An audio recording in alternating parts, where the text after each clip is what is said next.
This video is dedicated to teaching about coterminal angles. What are coterminal angles?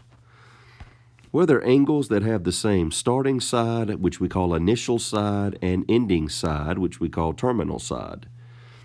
So we have an angle drawn there in the first quadrant. So how would I create another angle that starts there and ends there?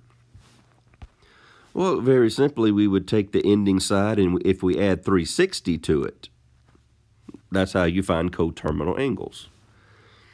So the formula, I'll use theta for some angle, and if I add 360 to it, I found another coterminal angle, and that's going to give me some answer.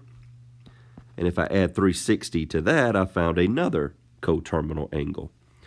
Likewise, if you take away 360, if I subtract 360, I have found a coterminal angle, and if I take 360 away from that, I found another coterminal angle.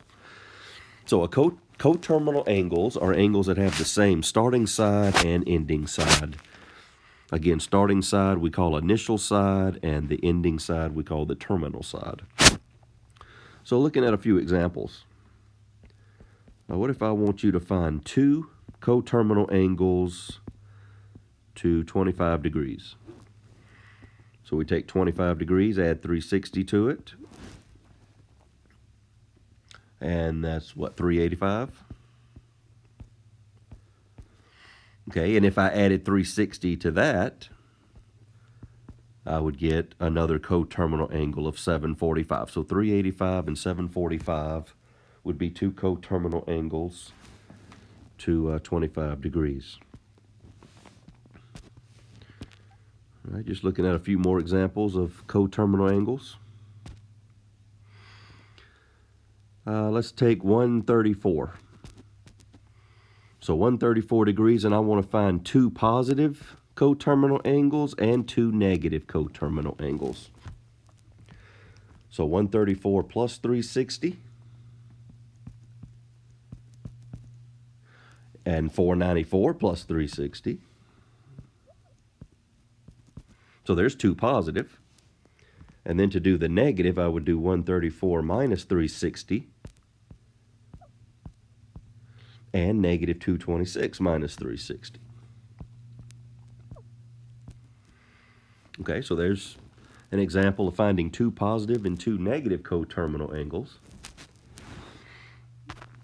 And in this little activity that you're about to do, you'll see questions like this.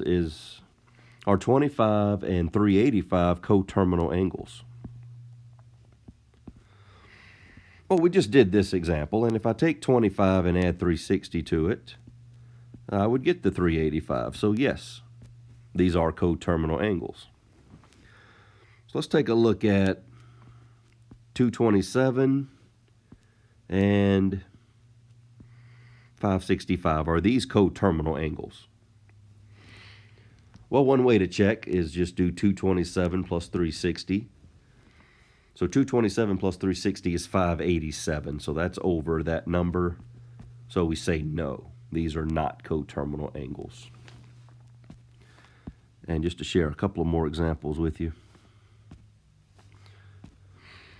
Just do some of these same ones. Let's do a negative one. So if I got 74 degrees and negative 286 degrees, are these coterminal angles? Well, if I do 74 minus 360, I do get 286. So yes, these are coterminal angles. And you might have to add or subtract 360 once or twice to find if it's a match. So if we have 126 and 846, are these two coterminal angles? Well, 126 plus 360 is 486. Let's add another 360, and then you see we get to 846. So you might have to add and subtract that 360 more than once to find that coterminal angle. So now you'll select the exercise and try to answer those 10 questions. It's multiple choice, and it's a good practice to help learn the skill of coterminal angles.